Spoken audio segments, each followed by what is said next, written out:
have to continue on with the topic. Some boys have actually asked if I'll be screen capturing this because they can't be here. They want to be here. They want to be in my class. Let's get over to...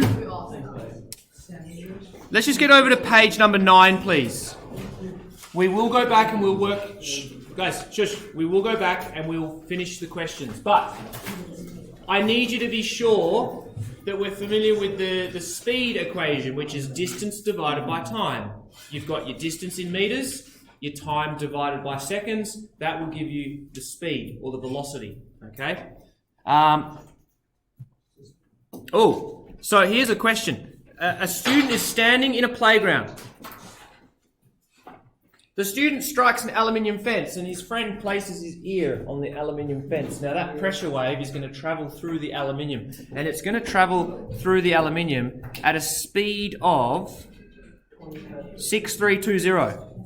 So could you just write here, V equals 6320 meters per second. And he's actually 300 meters away. Okay? I got that from the previous page. It was on about page 6 or 5. The velocity. That's how fast sound travels through aluminium. Remember, in air it's 300 because the particles are really far apart. In aluminium, the particles are a lot closer together, and so sound travels a lot faster in a solid. So this is just an example of how long would it take. We've got our magical triangle here, and I've even given you the equations. Time is going to be distance divided by velocity. All right, so we'll go T equals distance over velocity equals 300 over 6320. And I've got the answers, but I haven't opened up my iPad. So 6320 divided by, try again. 300 divided by 6320. 0.0475 seconds. 0.0475 seconds. Very, very quickly it travels through solids. Okay? If we were to do the same in air, we're going to change that to 340. But you're going to do that later. Let's look at the bottom of page 9. This is an interesting one. I told you that in this classroom it's around about 340. But it varies with temperature. Because the hotter the gas, the faster they're already jiggling, and the easier they can move. And it's a bit weird to think, but the faster they're jiggling, the faster they can send pressure waves through. Yes, we'll do them later, in about 5-10 minutes. There is an equation, they've actually figured it out, that for every degree Celsius or Kelvin that it goes up, the speed in air goes up by 0.606. So have a look at this. If we were in 0 degrees right now, in the middle of winter, 0 degrees, speed of sound is actually 331. If it was 10 degrees, well, 10 times that number is 6. Add 6 to that number, it's 337. Let's estimate. It's pretty cold today. I've noticed it's a little bit chilly. What temperature do you think it is today? 22, 15. Ooh, in this room, probably, I reckon somewhere in between. I reckon in this class it's 20. Outside it's probably a bit colder. Let's go in the room right now, 20 degrees. Again, it's an estimate because we haven't measured it. We're just guessing. Let's go 20. So our velocity at 20 degrees is 331.3 plus 0.606 by 20. We're pretty much going to add like 12 to that number. So 331.3 plus 6. 343.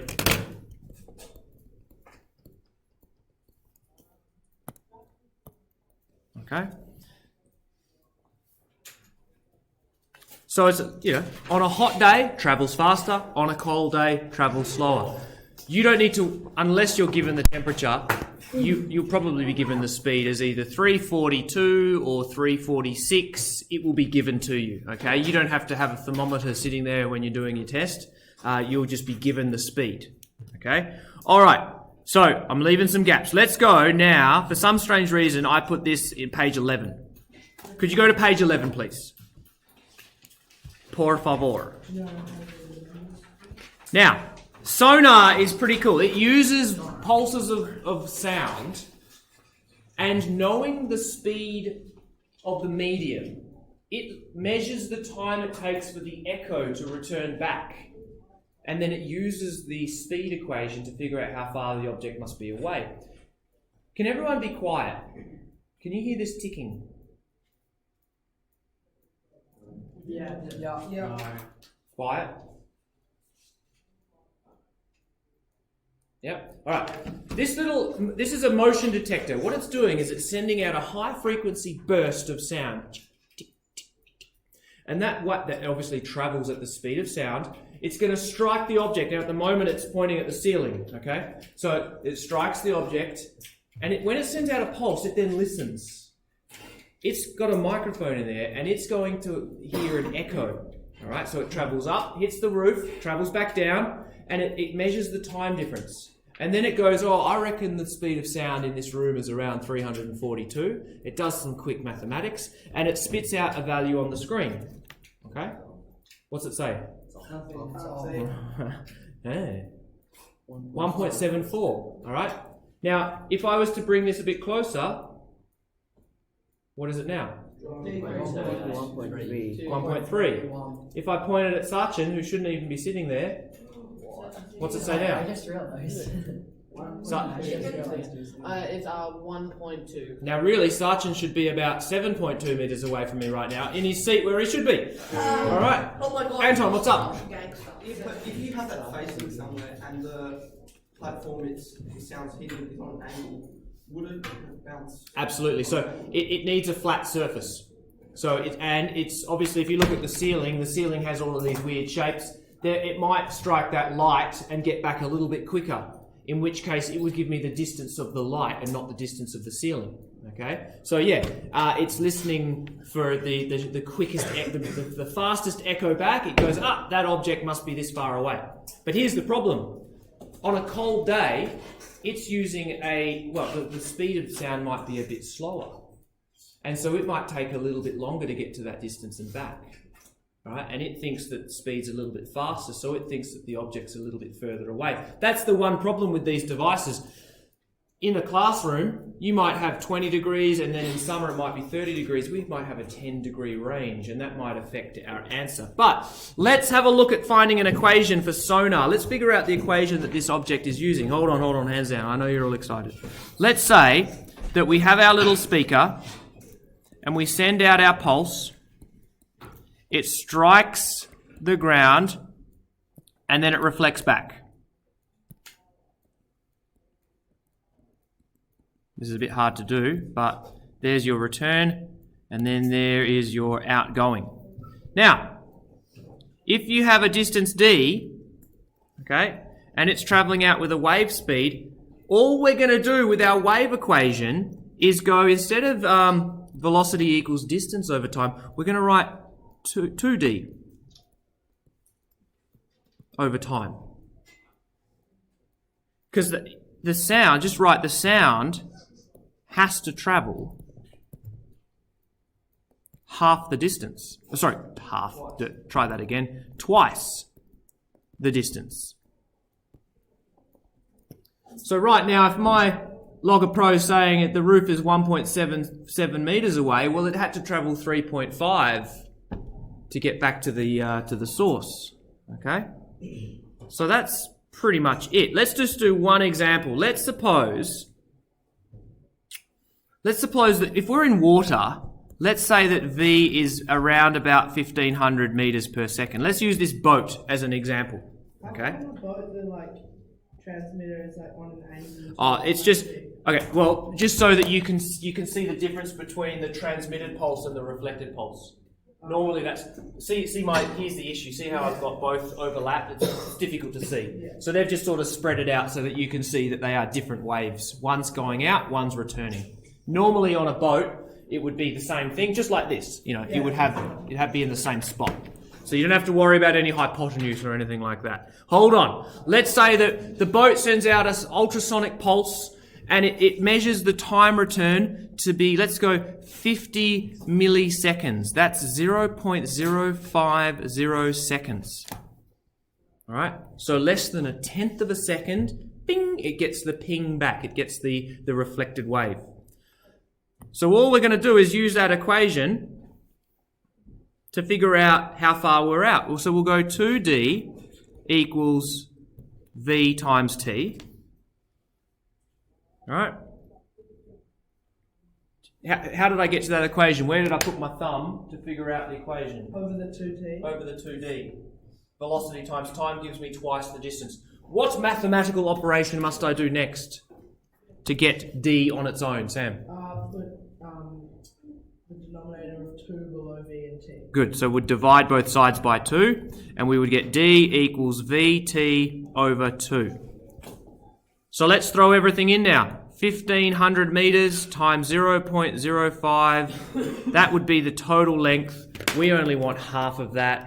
1,500 metres times 0.05. The total length is 75 metres. Obviously, that's twice the depth, and we would get 37.5 as our answer. Okay? So that is how sonar or echolocation works. That is how dolphins can locate fish in water. They send out little high frequency clicks. Bats in caves, bats are pretty much blind, and so they're sending out, you see bats with their huge ears, they send out high frequency pulses, and they're listening for the echo. And they're doing this without, well, I'm sure they're thinking. They're doing this without even thinking. They're sending out pulses, listening for the echo. The time difference tells them how far away the object is. The cool thing is, they actually send out multiple frequency pulses. They go, like that, in ultra. And depending on the size of the object, some will be reflected and some won't. And so depending on which frequency gets reflected, they can say that's a wall or that's a little tasty insect, because depending on what gets back to them. Not only that, this thing's sending out pulses, right? Now it's gone to sleep. Tick, tick, tick, tick, tick. Cancel. Oh. Home. There we go. This thing's sending out ticks, right? So what the bat does, it sends out multiple ticks over time, and depending on if there's a difference in time returning, then it knows if the object's getting closer to it, or moving away, or stationary. And this is just a little bat brain, and it's doing all of this, and it's flying around. So it's using echolocation to figure out where the walls of the cave are, objects that are small and moving, whether it's moving towards the bat or away from the bat. It's doing that all with echolocation. Pretty cool stuff. Yes, Sachin? With that device, what happens if you were to put it outside and just face it straight up into the sky? Yeah, so there is a limit. This thing has a range. Anything beyond about 5 meters, it can't detect. So what it does, after 5 meters, it doesn't know if it's hearing the first tick or the second tick.